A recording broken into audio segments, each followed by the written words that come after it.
Welcome to Conversations with Toy, a blogcast tackling life one episode at a time. This is the time to air out life's craziest moments. This space is all about speaking about life's hang-ups and ways in which we can leave better than when we started. Topics are all about ways we can find space to be better in life, love, mental space, and health.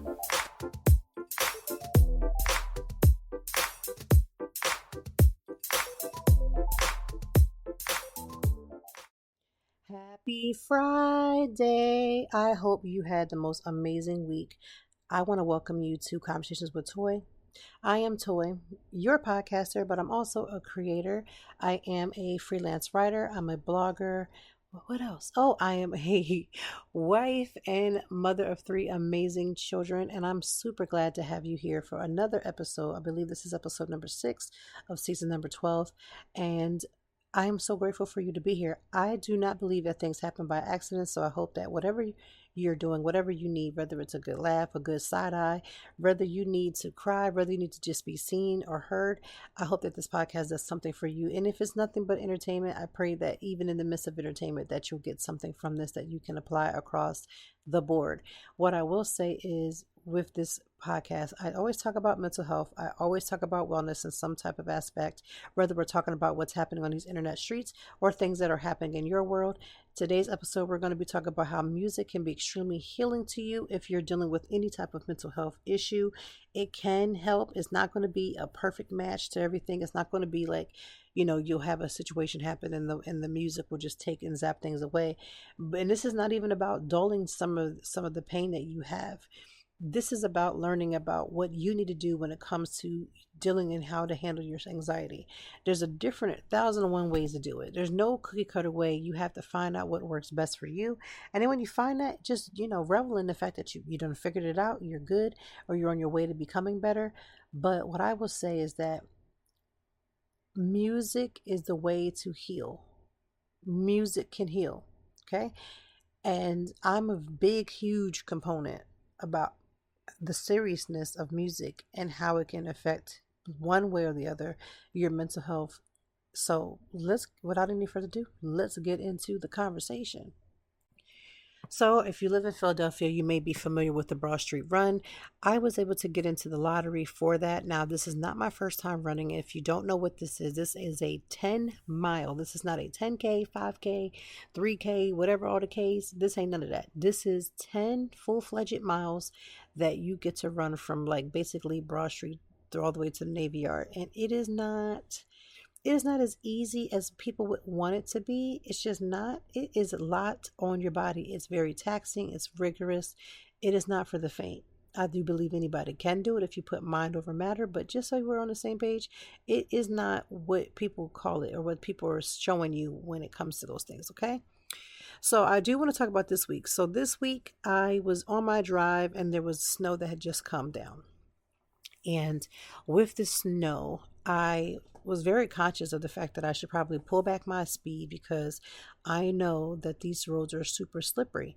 Now, granted, I was doing about a good 40, right?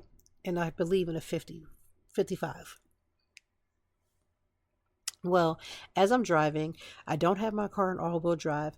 I'm just driving my car like regular. Well, my tire started to slip and I'm going into oncoming traffic and I'm like freaking out. Not enough to steal any, not enough to do any foolishness, but freaking out, right? And I got the car to, be under control, thank God.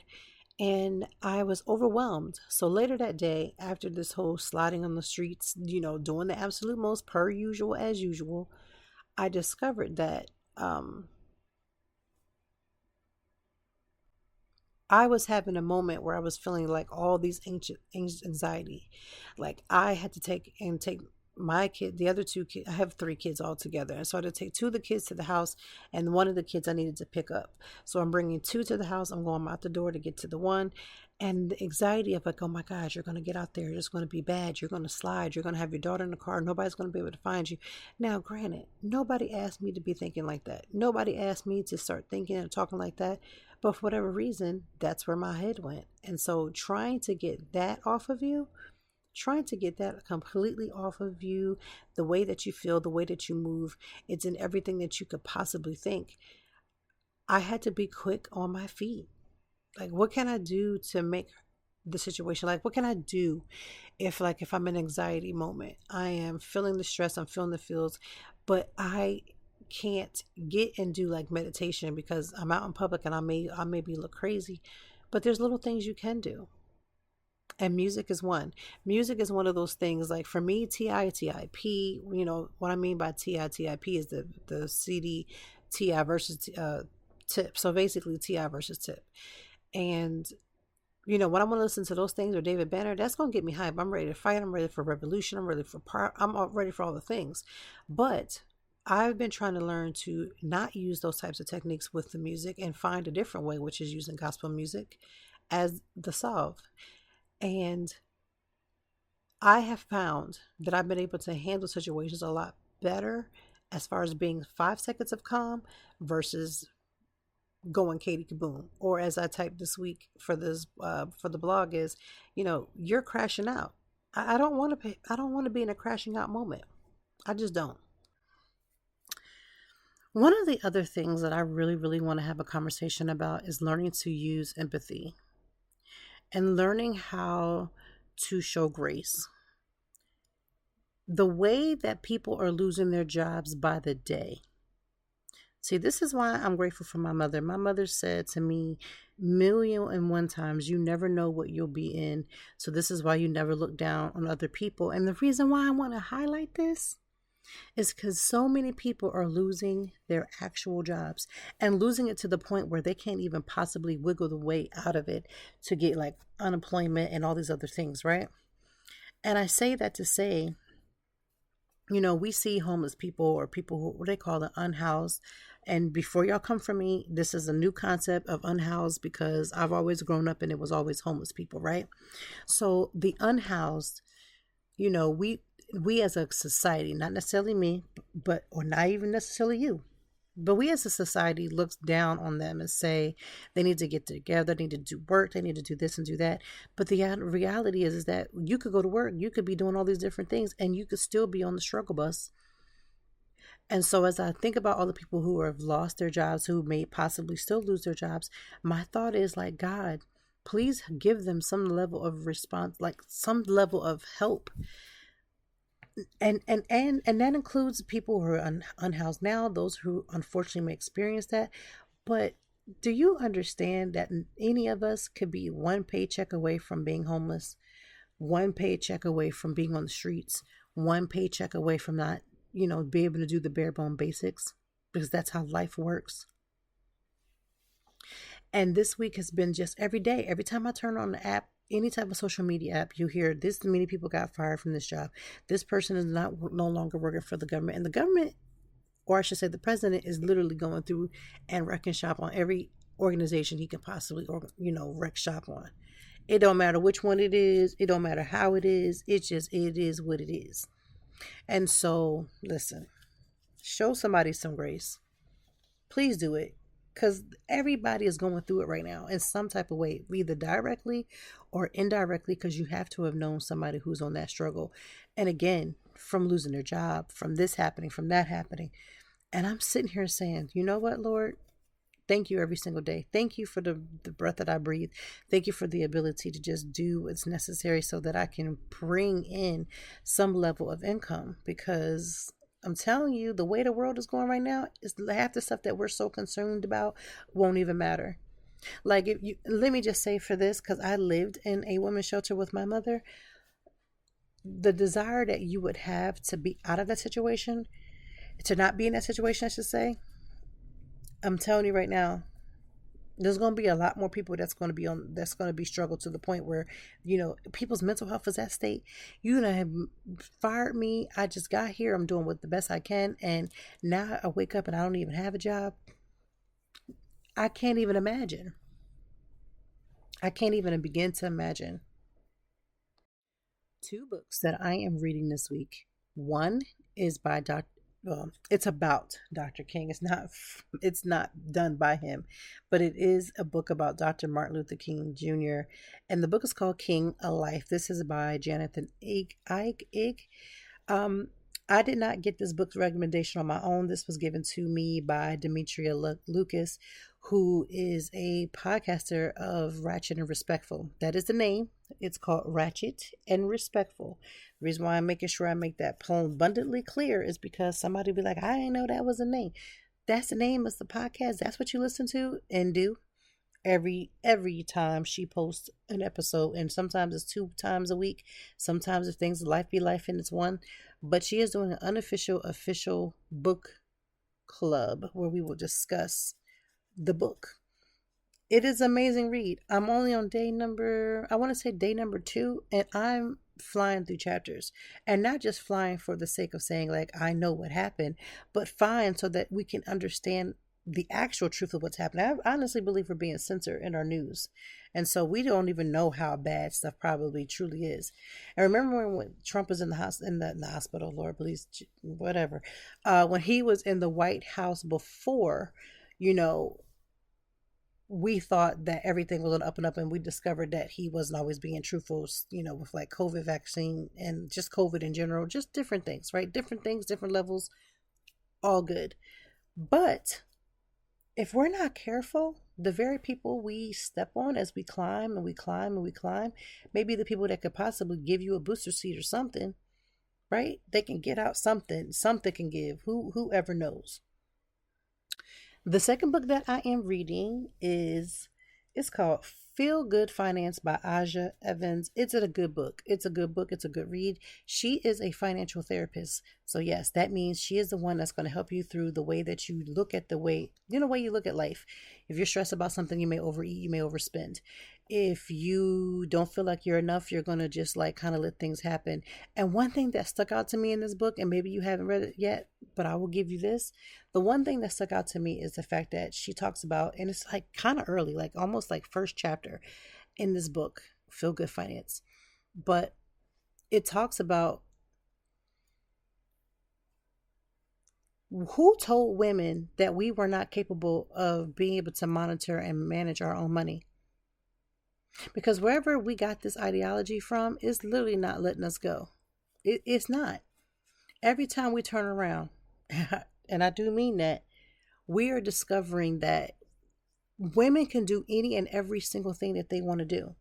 So who is telling us that we cannot balance a checkbook when checkbooks was a thing, right?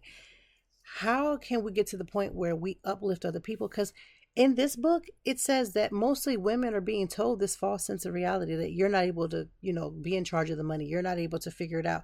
There's plenty of people who have figured it out, and you're more than capable of doing the same. You're okay. You can handle this. But in this book,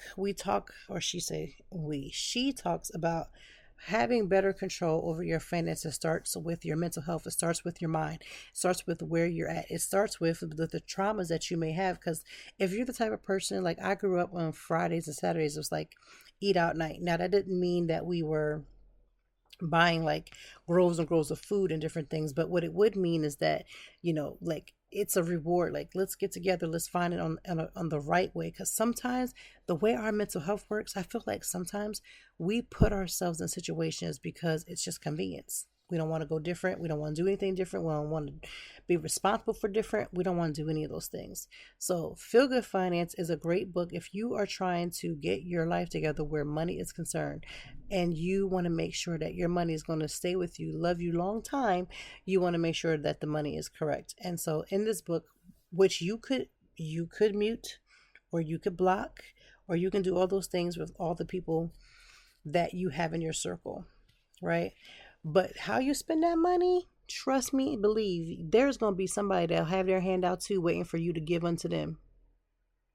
So I am going to continue reading both books, let you know my thoughts as always, but that is the 2 books that I am reading. And when I want to talk about what I've been watching, no, I have not. I don't really watch TV like that. I don't. So I can't give you anything amazing to see on TV, but I can tell you is to get those two amazing books. That, because I'm a book nerd by love and default and all the things, because it just fits me so well, because that's just what I enjoy doing. Yeah, that's how we got to think about it.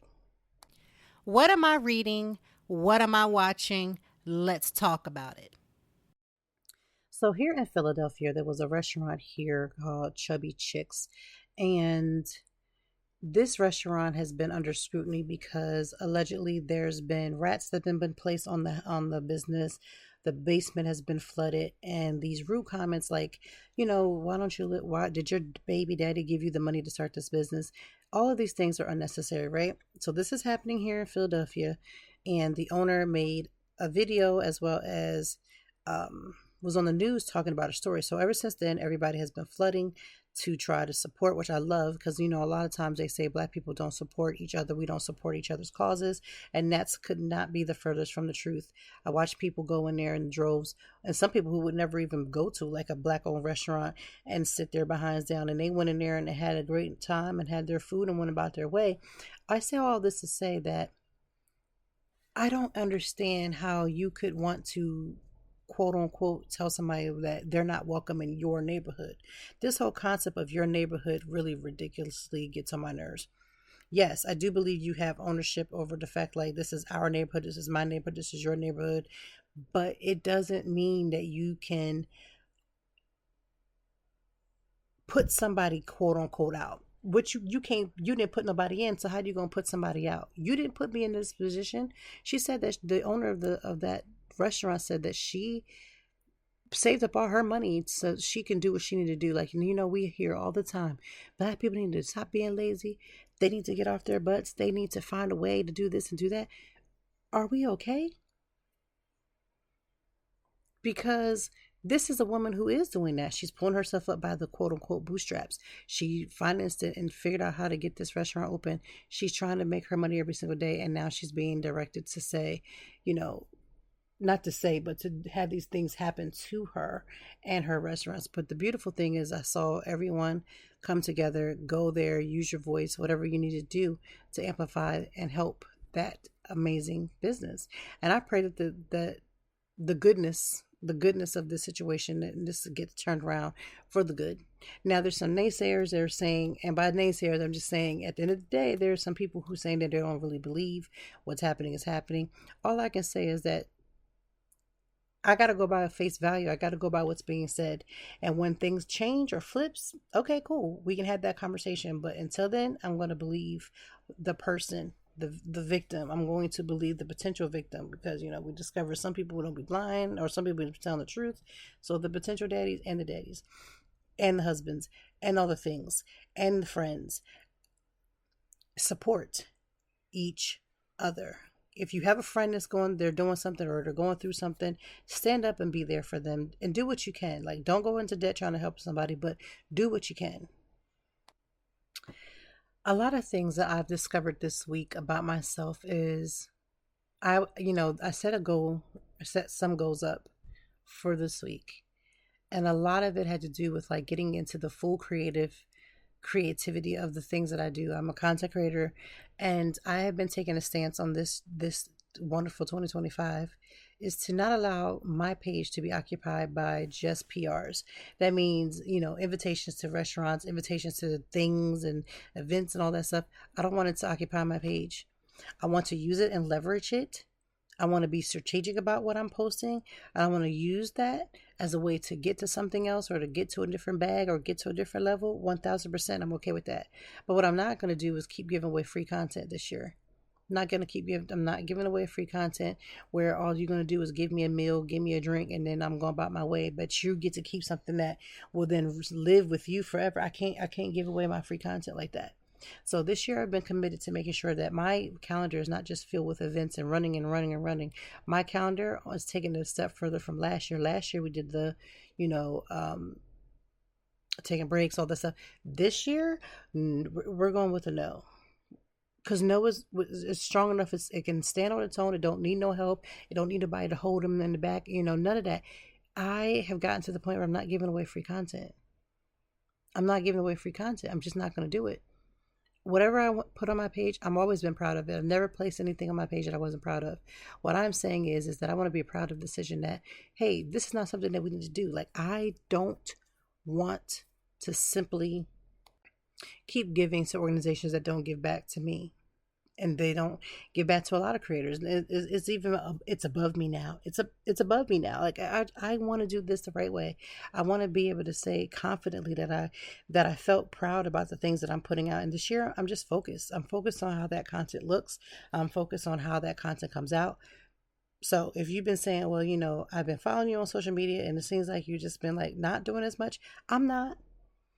But you know what? It's also opened the door for me to spend more quality time with my family and also to get my fitness life together so I can get together on that 10-mile run I got to do for the Broad Street run, because that's going to be important. Like, whatever the case may be, I just want to keep my plate full with the things that needs to be. I want to have the abundance somewhere stored, but in the same token, I also want to have complete peace. Complete. Along with hitting the gym this week, along with being creative, I have been proud of myself for regulating, making sure that my emotional intelligence is, where it needs to be, making sure that I take deep breaths, making sure that I regulate the way that I am responding to the things that are happening around me. Because it's one thing to know, like, okay, you're not supposed to do that, you're not supposed to say that, don't do this, don't do that, or, take a time out, take a breather, whatever you may need. But I've been extremely proud about how I've been handling things. And I know that sometimes it doesn't always work that way. Sometimes in your mental health, you wake up and life has gone left and you just cannot catch your breath. But also mental health can also be successes. It can be wins. It can still be wins. Like, you can have situations happen when it comes to your mental health and you can still have a full-fledged win. And this week I felt like I had a lot more wins than any week that I've experienced in a long time. And the reason that is, again, because I'm really just tunnel focused. Like, I'm not allowing a lot of things in. I'm not allowing a lot of people in to disturb how I feel, to disturb my personal quote unquote peace. I ain't allowing that to happen. So this week I've just been extremely proud of the consistency, of the creativity, and all the other things that is truly and has been truly needed for all the things that I have on my plate. Oh my gosh. I pray for days like this so I don't get upset anymore when my schedules. Well, let me just say this. I don't react as well as horrible as I used to when things begin to change, because I'm more aware that things is going to change. You're more aware. And it's not like you tell yourself everything's going to go bad, everything's going to be bad so that you can be prepared when it does. That's false.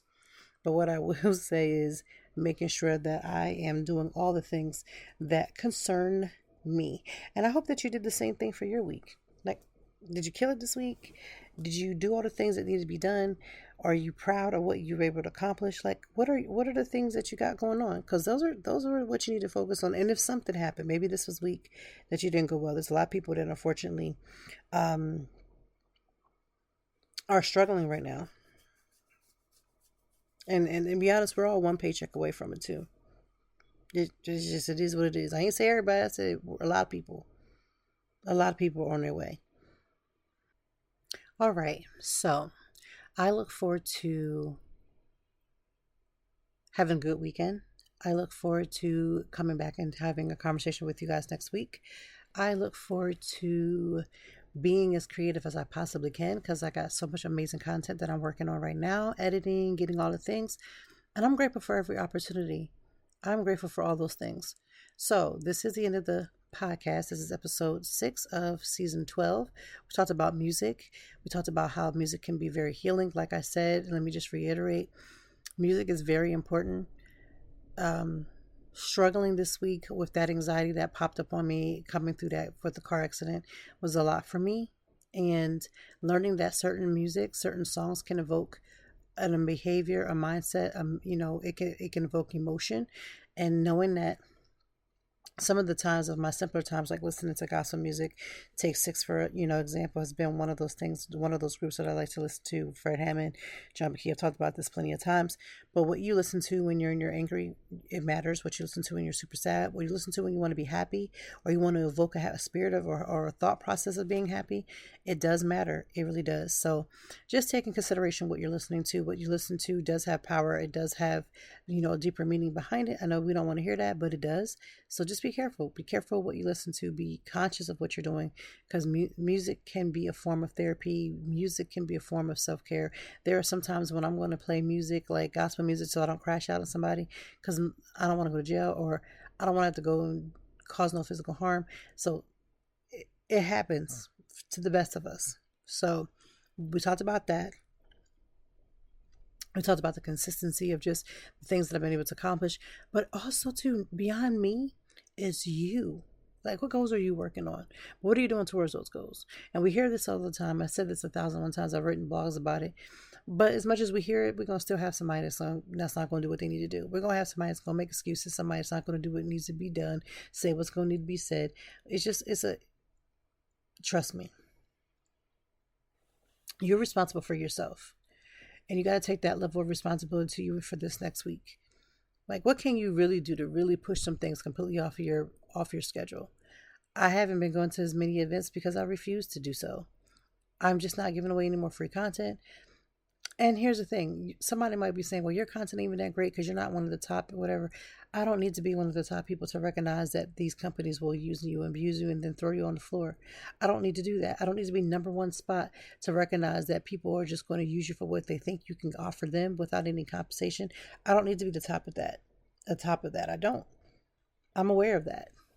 Because I am that, then I have to say to myself, instead of me complaining every year, instead of me being worked up every year, what can I do to change my aspect? How can I change my life? How can I make things better? How can I make things worse? Because that matters too. Okay? It's been real. It's been a great episode. We will be back next week. You've been listening to Conversations with Toy. Please find one activity that you love. Please, for the sake of all things, especially when it comes to your mental health and wellness, find one activity that you truly do love. Okay? I want you to have a great weekend. I want you to read. You can read along with the books that we're reading. Well, the one with Demetria for her official, unofficial book club. Or you could read Aja Evans' book, Feel Good Finance. You can get that money right so you can stop, overspending and underspending, doing the most because your emotions are basically the ones that control your pocketbook, because that's the many of us. If our emotions are good, we start thinking about our life good. We don't do the most. When we feel like life is bad and fuck it anyway, trust and believe. Trust and believe. So have the most amazing weekend. Have the most amazing week. Thank you for tuning in Conversations with Toy, and we'll be back next week. You guys do all the things that make you smile, make you happy. And I am praying for every last person that has lost their job. I'm praying for every last one, because I can't even imagine going to work and losing my job, especially when I didn't do nothing wrong. So y'all have a good weekend, and we'll be back next week. Conversations with Toy.